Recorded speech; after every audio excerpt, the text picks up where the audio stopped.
E com o avanço da vacinação em várias regiões do país, como a gente tem falado sobre isso aqui, o Brasil registrou pela primeira vez uma redução no número de mortes por Covid-19 neste ano. A taxa de ocupação de leitos também segue em constante queda. Mas é importante lembrar que nada disso desobriga o uso de máscara facial e nem dos outros cuidados para evitar, claro, a contaminação. Embora menor, ainda assim, mais de 1.000 pessoas morrem por dia no país por conta do novo coronavírus. É muita gente. Sobre esses números, a gente conversa com Carlos Machado, que é pesquisador titular da Escola Nacional de Saúde Pública da Fundação Oswaldo Cruz. Professor, boa tarde, obrigada por nos atender. Boa tarde, Marcela. Boa tarde, Luciana. Prazer estar aqui com vocês. A taxa de ocupação de leitos teve essa redução pela 4ª semana consecutiva, né? Numa conta rápida, a gente pode afirmar que esse já é um efeito da vacinação que teve uma aceleração entre os meses de maio e junho? Sim, esses resultados, tanto a queda, tanto de casos, como também de óbitos, né, que a gente vem assistindo, não é, em todo o país, de modo geral, em quase todos os estados, né, e também da taxa de ocupação de leitos, o que é muito importante, né, porque permite ao sistema de saúde, né, um fôlego para atender os casos críticos e graves, como vocês demonstraram na matéria anterior. É um efeito da vacinação e um efeito bastante positivo, ainda que tenhamos um percentual da população vacinada baixo, mas isso já aponta um efeito bastante positivo. E se tivéssemos iniciado antes da vacinação, certamente estaríamos num quadro muito melhor hoje. Doutor Carlos, por volta de setembro do ano passado, outubro, nós tivemos uma queda também nos números de internação, de infecção por Covid-19, e isso foi um pouco mais orgânico, resultado das medidas mais restritivas. O que nos diferencia agora? Só a vacinação ou é um conjunto de medidas? É um conjunto de medidas, né? Nós temos a vacinação, que vem avançando, esse é um fator positivo. Nós tivemos a adoção de medidas mais restritivas em muitos estados e capitais, né? No mês passado, até o mês passado, elas vêm sendo flexibilizadas, mas ao mesmo tempo nós temos no cenário atual, né, uma redução muito grande, né, das medidas mais restritivas, com mais pessoas circulando. Nós tivemos uma ampliação, uma flexibilização dessas medidas e temos neste cenário novo, né, a variante Delta, que já está circulando no país. Ela não é predominante, então eu olharia para o cenário atual assim, é como se nós estivéssemos num voo e ele está próximo de pousar, né? Se tudo correr bem, nós teremos um bom pouso, mas nós não sabemos o que pode acontecer entre esse momento atual e o momento do pouso. O avião pode ter que arremeter, por exemplo, como nós já vivenciamos todos que já voaram em aviões. Então, é um momento que exige ainda um cuidado e exige também a manutenção das medidas de proteção e uma vigilância muito ativa. A gente não pode esquecer também, não é, que nós temos a Covid longa, os efeitos de longa duração, que afetam as pessoas que internaram, as pessoas que foram para a UTI, mas principalmente as pessoas que não internaram e foram para a UTI. Então, nós temos aí um cenário ainda de incertezas, complexo e que exige os cuidados necessários de proteção para as pessoas.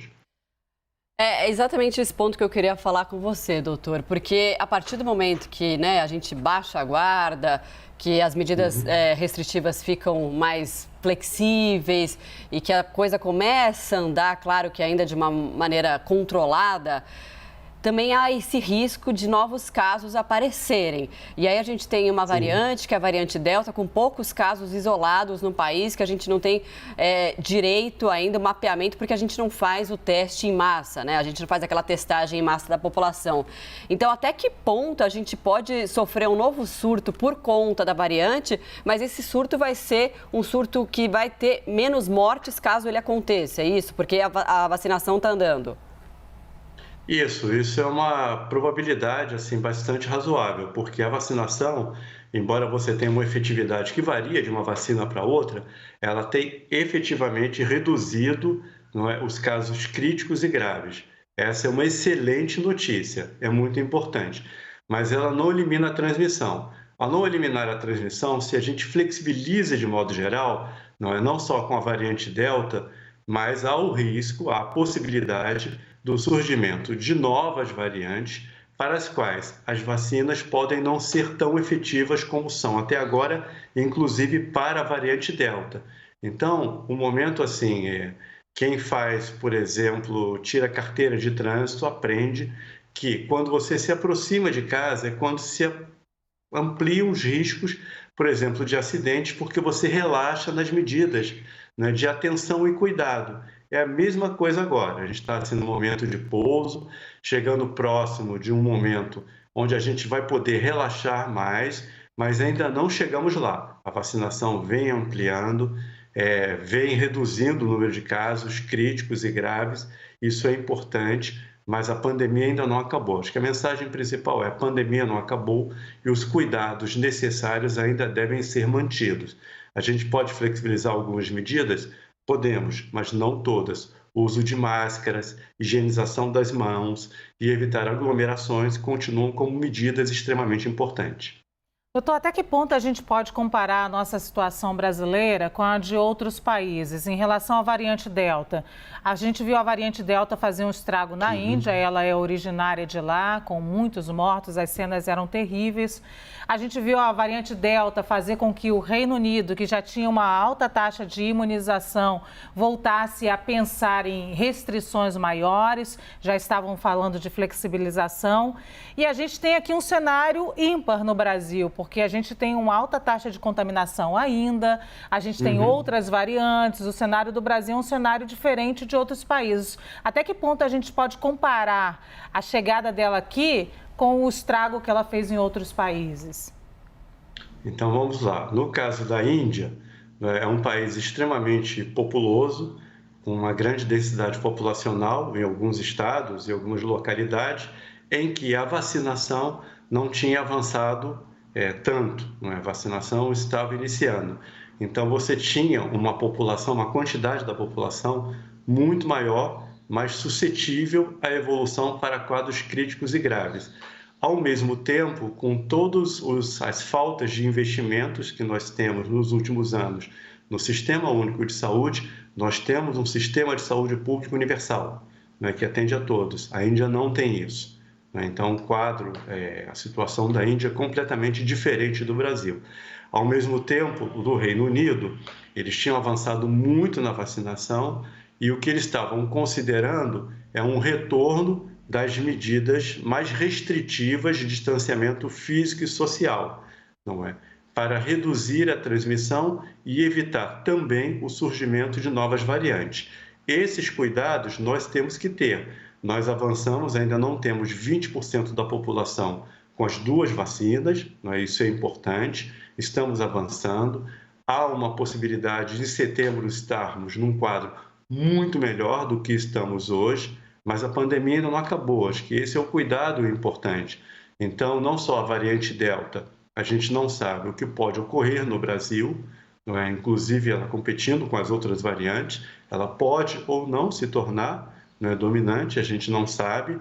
Ela se tornando dominante, a nossa preocupação deve estar focada principalmente nos efeitos da Covid, para além dos efeitos críticos e graves, organizar o sistema de saúde para cuidar disso, como também para cuidar das cirurgias que foram desmarcadas, da desassistência que nós tivemos nesse período, com a ausência de marcações de consulta, de várias outras coisas, exames. Nós temos que cuidar disso. Então, assim, é um momento que ainda exige muito cuidado, e muita atenção, e principalmente fortalecer as medidas de vigilância. É fundamental mantermos testes de isolamento, quarentena ainda, ou seja, os cuidados necessários. A pandemia não acabou. É essa a mensagem central e principal. Até porque o que acontece geralmente na Europa, Estados Unidos, serve como um termômetro aqui para o Brasil, né? Sim. É um delay que a gente tem, então a gente pode ter uma situação parecida também. Isso, sendo que nos Estados Unidos e Europa, eles avançaram muito na vacinação, e não é o nosso caso. Então, não estamos na mesma situação que a Índia, mas também não estamos na mesma situação que Estados Unidos e Europa. Então, o que acontece lá, mesmo com a vacinação tendo avançado, é um alerta importante para nós, sem sombra de dúvida. Doutor, por que não avançamos muito na vacinação, como o senhor fala? Temos 19% de imunizados, apesar de termos dado a primeira dose e mais da metade da população que está na idade de vacinar.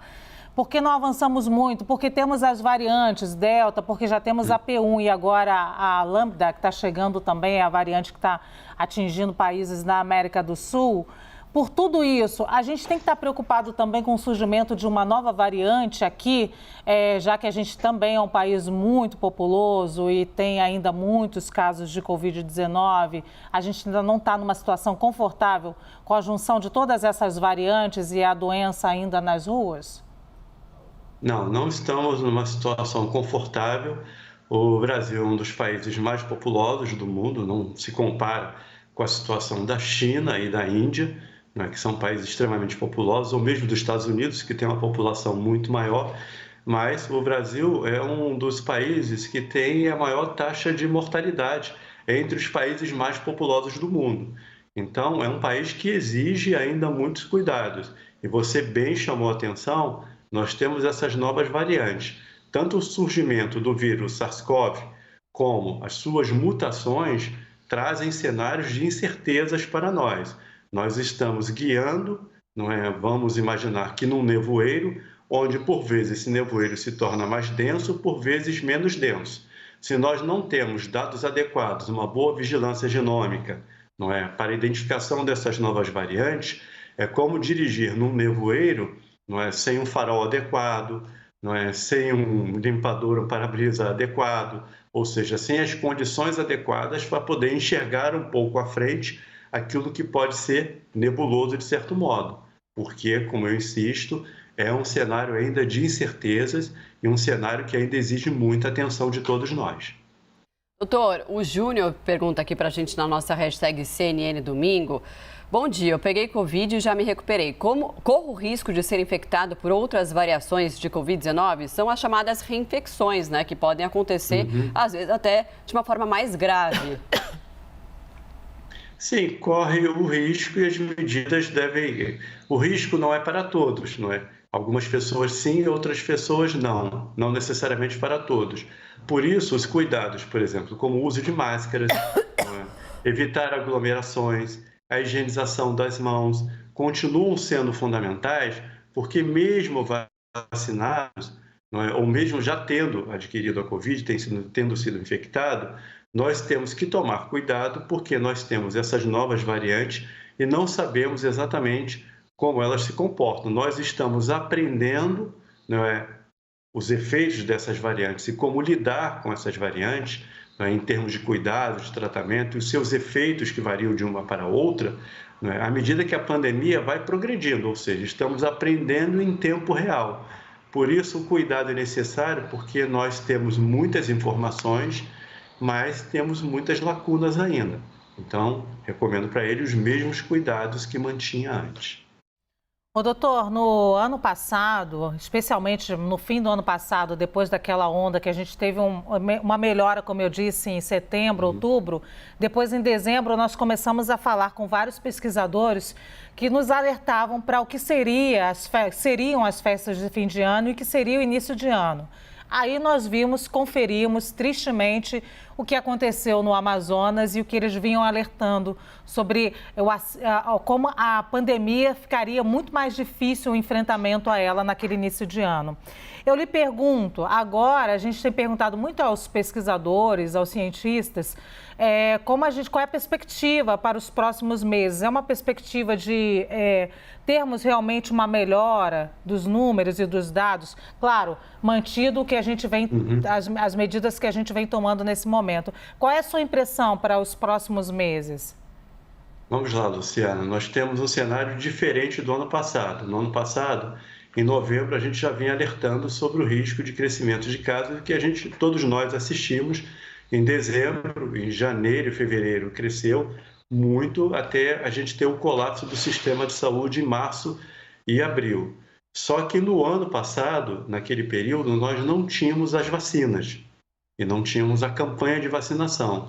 A vacinação efetivamente vem produzindo resultados que são bastante animadores, o que significa que se nós tivéssemos começado a campanha de vacinação antes e tivéssemos as vacinas anteriormente, estaríamos numa situação infinitamente melhor hoje, inclusive podendo avançar mais ainda nas medidas de flexibilização. Então, esse cenário é diferente daquele do ano passado, o que não significa que não tenhamos de manter os mesmos cuidados que deveríamos ter no ano passado, né? Porque nós temos não só as novas variantes, mas vamos lembrar que quanto mais se flexibiliza e mais pessoas circulando nas ruas, mais nós potencializamos cenários de momento de transmissão de casos. Com a maior transmissão, as novas variantes se alimentam também desses cenários. Quanto maior a transmissão e maior circulação de pessoas, né, mais é o momento também a transmissão dessas novas variantes. Então, os cenários ainda podem evoluir, né, para caminhos que nós ainda não temos absolutamente certeza para dizer. Em setembro, a pandemia efetivamente acabou, como todos nós gostaríamos, ou que serão necessárias novas medidas de restrição em alguns estados e capitais, a depender da evolução da pandemia. Tá ótimo. A gente conversou com o Carlos Machado, que é pesquisador titular da Escola Nacional de Saúde Pública da Fundação Oswaldo Cruz. Doutor, muito obrigada pela participação aqui, pelos esclarecimentos e até uma próxima. Um ótimo domingo para o senhor. Eu que agradeço e um bom dia para vocês e um bom dia para todos.